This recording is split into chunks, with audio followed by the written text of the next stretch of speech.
The Ziphites went to Saul at Gibeah and said, Is not David hiding on the hill of Hachilah, which faces Jeshimon? So Saul went down to the desert of Ziph with his 3,000 able young Israelites to search there for David.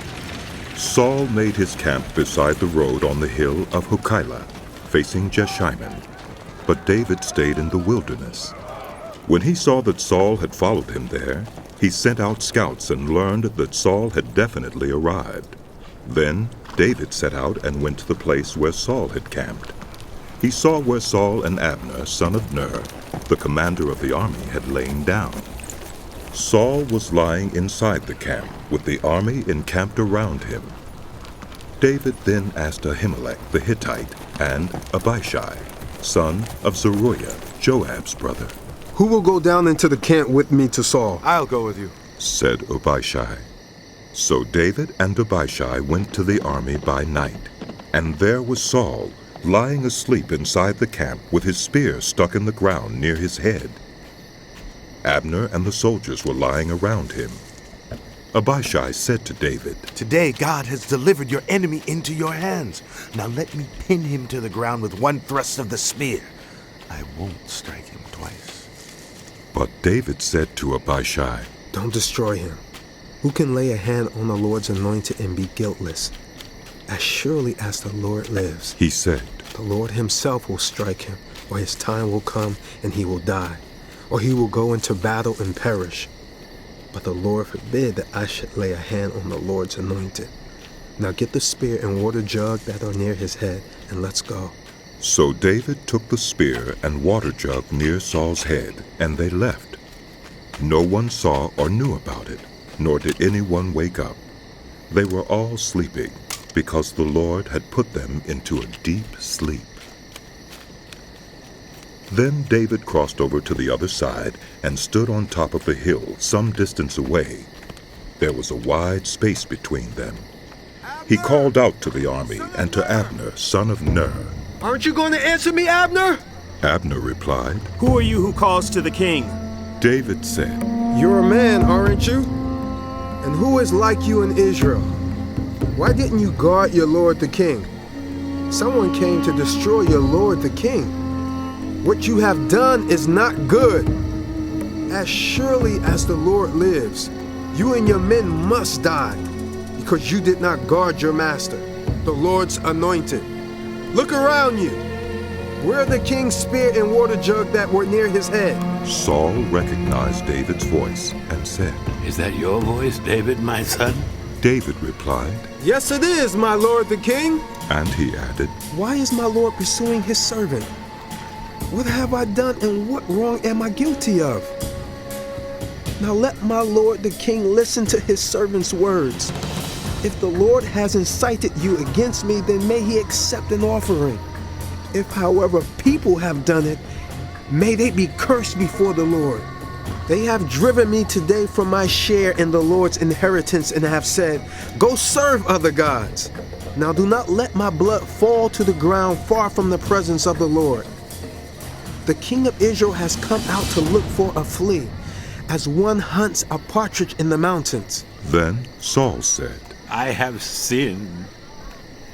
Come back, David, my son, because you considered my life precious today. I will not try to harm you again. Surely I have acted like a fool and have been terribly wrong. Here is the king's spear. David answered, Let one of your servants come over and get it. The Lord rewards every man for his righteousness and faithfulness.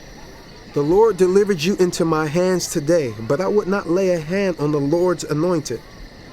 As surely as I value your life today, so may the Lord value my life and deliver me from all trouble. Then Saul said to David, May you be blessed, David, my son. You will do great things and surely triumph. So David went on his way, and Saul returned home. But David thought to himself, One of these days I will be destroyed by the hand of Saul. The best thing I can do is to escape to the land of the Philistines. Then Saul will give up searching for me anywhere in Israel, and I will slip out of his hand.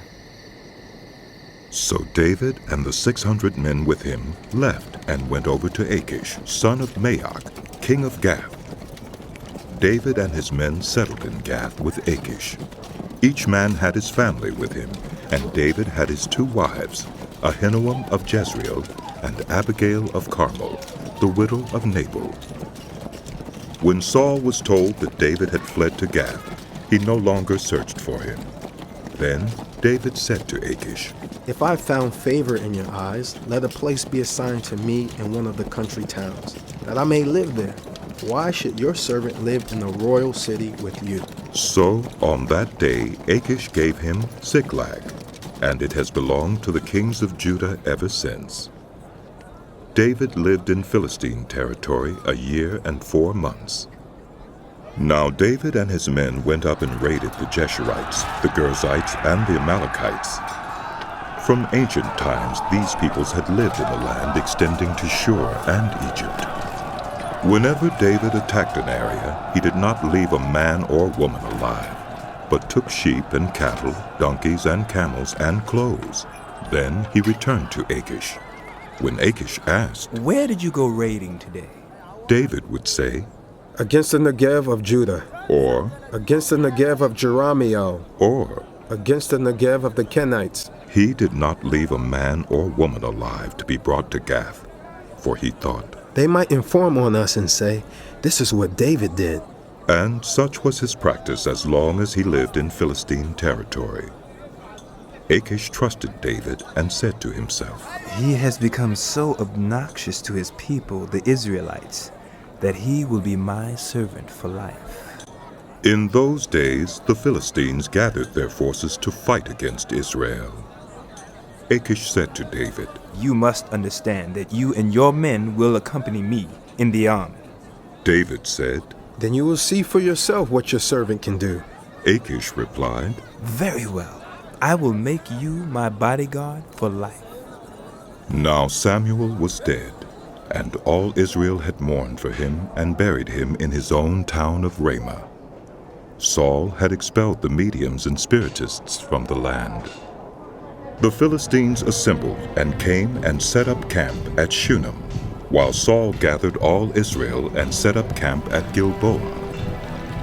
When Saul saw the Philistine army, he was afraid. Terror filled his heart. He inquired of the Lord, but the Lord did not answer him by dreams or Urim or prophets. Saul then said to his attendants, Find me a woman who is a medium so I may go and inquire of her. There is one in Endor. They said. So Saul disguised himself, putting on other clothes, and at night he and 2 men went to the woman. Consult a spirit for me, He said. and bring up for me the one I name. But the woman said to him, Surely you know what Saul has done. He's cut off the mediums and the spiritists from the land. Why have you set a trap for my life to bring about my death? Saul swore to her by the Lord. As surely as the Lord lives, you will not be punished for this. Then the woman asked, Whom shall I bring up for you? Bring up Samuel. He said. When the woman saw Samuel, she cried out at the top of her voice and said to Saul, Why have you deceived me? You are Saul. The king said to her, Don't be afraid. What do you see? The woman said, I see a ghostly figure coming up out of the earth. What does he look like? He asked. An old man wearing a robe is coming up. She said. Then Saul knew it was Samuel, and he bowed down and prostrated himself with his face to the ground. Samuel said to Saul, Why have you disturbed me by bringing me up? I am in great distress. Saul said. The Philistines are fighting against me, and God has departed from me. He no longer answers me, either by prophets or by dreams. So I have called on you to tell me what to do. Samuel said, Why do you consult me now that the Lord has departed from you and become your enemy? The Lord has done what he predicted through me. The Lord has torn the kingdom out of your hands and given it to one of your neighbors, to David. Because you did not obey the Lord or carry out his fierce wrath against the Amalekites, the Lord has done this to you today. The Lord will deliver both Israel and you into the hands of the Philistines, and tomorrow you and your sons will be with me. The Lord will also give the army of Israel into the hands of the Philistines. Immediately Saul fell full length on the ground, filled with fear because of Samuel's words. His strength was gone, for he had eaten nothing all that day and all that night. When the woman came to Saul and saw that he was greatly shaken, she said, Look, your servant has obeyed you. I took my life in my hands and did what you told me to do. Now, please listen to your servant and let me give you some food so you may eat and have the strength to go on your way. He refused and said, I will not eat. But his men joined the woman in urging him, and he listened to them. He got up from the ground and sat on the couch. The woman had a fattened calf at the house, which she butchered at once. She took some flour, kneaded it, and baked bread without yeast. Then she set it before Saul and his men, and they ate. That same night they got up and left.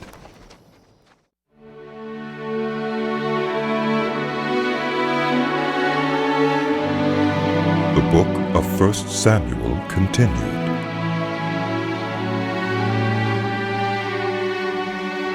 The Philistines gathered all their forces at Aphek, and Israel camped by the spring in Jezreel. As the Philistine rulers marched with their units of hundreds and thousands, David and his men were marching at the rear with Achish. The commanders of the Philistines asked, What about these Hebrews? Achish replied, Is this not David, who was an officer of Saul, king of Israel? He has already been with me for over a year. And from the day he left Saul until now, I have found no fault in him. But the Philistine commanders were angry with Achish and said, Send the man back, that he may return to the place you assigned him. He must not go with us into battle, or he will turn against us during the fighting. How better could he regain his master's favor than by taking the heads of our own men? Isn't this the David they sang about in their dances? Saul has slain his thousands, and David his tens of thousands. So Achish called David and said to him, As surely as the Lord lives, you have been reliable, and I would be pleased to have you serve with me in the army. From the day you came to me until today, I have found no fault in you. But the rulers don't approve of you. Now, turn back and go in peace. Do nothing to displease the Philistine rulers. But what have I done? asked David. What have you found against your servant from the day I came to you until now? Why can't I go and fight against the enemies of my lord the king? Achish answered, I know that you have been as pleasing in my eyes as an angel of God. Nevertheless, the Philistine commanders have said he must not go up with us into battle. Now, get up early, along with your master's servants who have come with you, and leave in the morning as soon as it is light. So David and his men got up early in the morning to go back to the land of the Philistines, and the Philistines went up to Jezreel.